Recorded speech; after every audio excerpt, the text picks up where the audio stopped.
प्रेरणास्पद कथाएं YouTube channel पर मैं धनंजय जैन आप सभी का हार्दिक अभिवादन करता हूं। छोटी सी कहानी डीजे की जुबानी। दोस्तों, कभी कभी समस्या कोई भी हो, जैसी दिखती है ना वैसी होती नहीं है।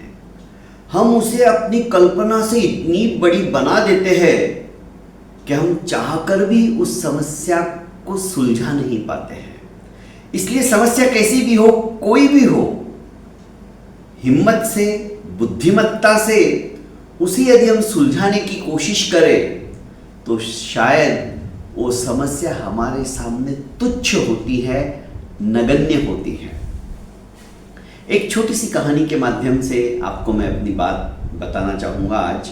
पर दोस्तों, उसके पहले मैं चाहूँगा कि आप मेरे इस चैनल को लाइक कीजिए, सब्सक्राइब कीजिए और ज़्यादा से ज़्यादा अपनों को फॉरवर्ड कीजिए। कमेंट बॉक्स में आपका अभिमत मेरे उत्साह को द्विगुणित करने वाला रहेगा, मैं आपको एक विश्वास दिलाता हूँ।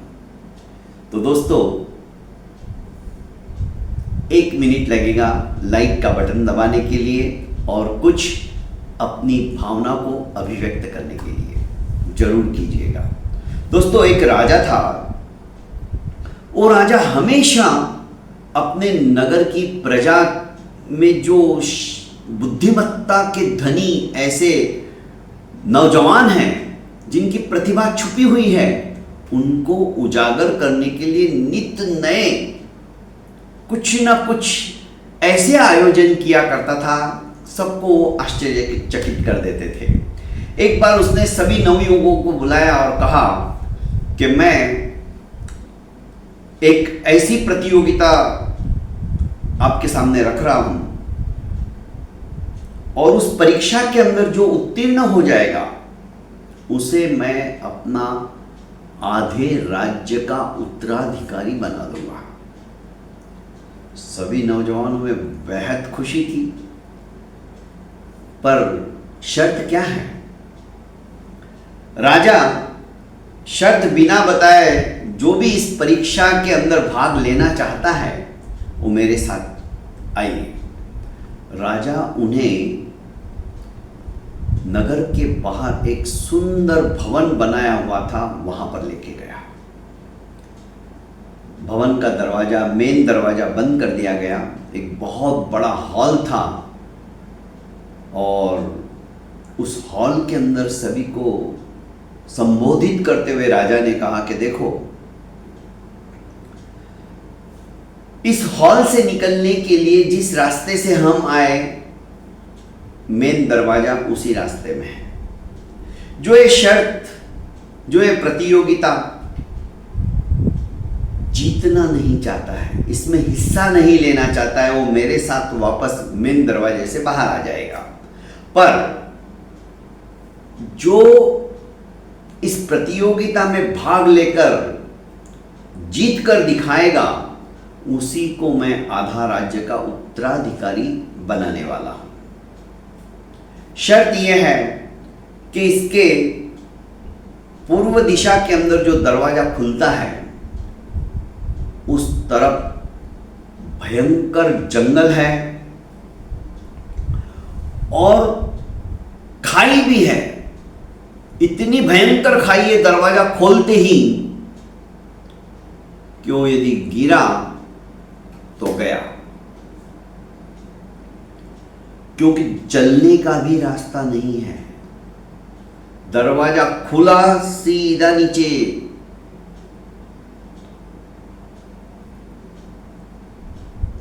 नीचे ऐसा झुकेगा भी तो चक्कर आएगा और गिर पड़ेगा। ऐसा ही ये महल बनाया गया है। दूसरा दरवाजा जैसे ही आप खोलोगे वो है पश्चिम दिशा का, बिल्कुल अपोजिट साइड। उस दरवाजे को खोलते ही जहरीले सांप ही सांप है, हजारों सांप है। आप एक कदम रखोगे और सांप डस लेगा। और तीसरा दरवाजा जो कि उत्तर की तरफ मतलब आपके पीछे खुलता है, उस दरवाजे में 40 दिन से एक भूखा शेर बैठा हुआ है जो कि भूख से तड़फड़ा रहा है। जैसे ही उसे कोई दिखेगा वो चीर के एक क्षण के अंदर उसको खाके समाप्त कर देगा।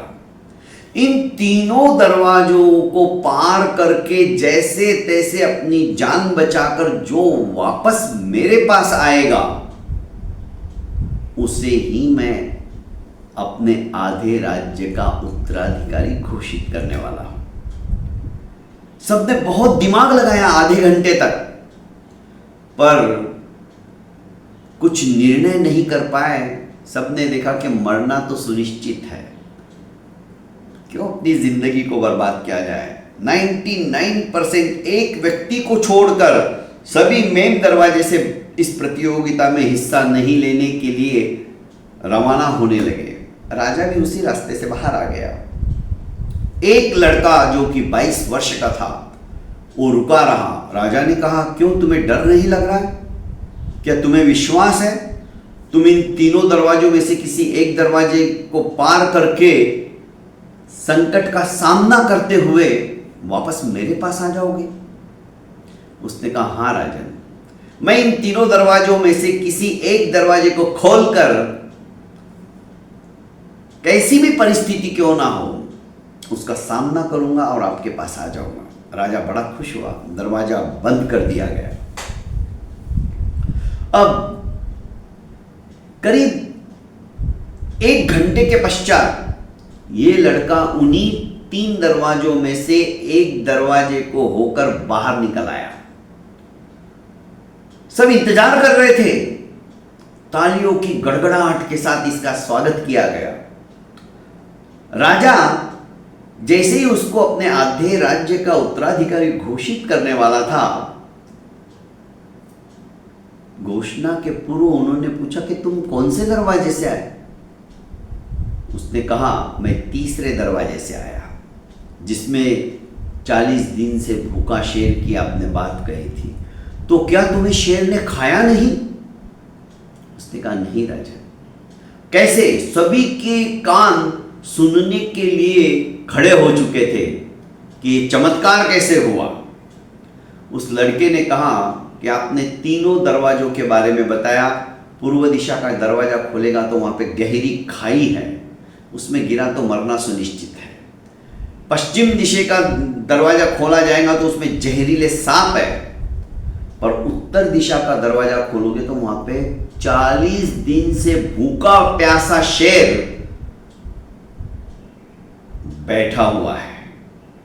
मैंने सोचा, जब आपने कहा कि 40 दिन से वो भूखा है, प्यासा है, या तो मर गया होगा या फिर उसके अंदर इतनी ताकत नहीं होगी कि वो मेरा सामना कर सके, क्योंकि ये तीनों दरवाजों में से मरना तो सुनिश्चित ही था। पर खाई में गिरने के बाद में जरूरी नहीं मैं बच सकूं। एक सांप डसेगा, 2 सांप डसे, आपने कहा कि वहां पे हजारों सांप है जहरीले, वहां पे भी मेरा बचना मुश्किल था। पर शेर का सामना, शेर को चकमा देना, शायद मैं हिम्मत कर भी लूं और उसे परास्त भी कर दूं, मेरे पास ऑप्शन था। पर दूसरा, जैसे ही मेरे दिमाग में आया कि 40 दिन से वो शेर भूखा है, तो स्वाभाविक है उसके अंदर इतनी ताकत नहीं रही होगी, क्योंकि 2 दिन भी हम भूखे रहते तो हम मुरझा जाते हैं। शेर को खाने की आदत है, 40 दिन तक यदि वो भूखा प्यासा है तो या तो मर गया होगा या फिर उसमें इतनी ताकत नहीं रहेगी कि वो मेरा सामना कर सके।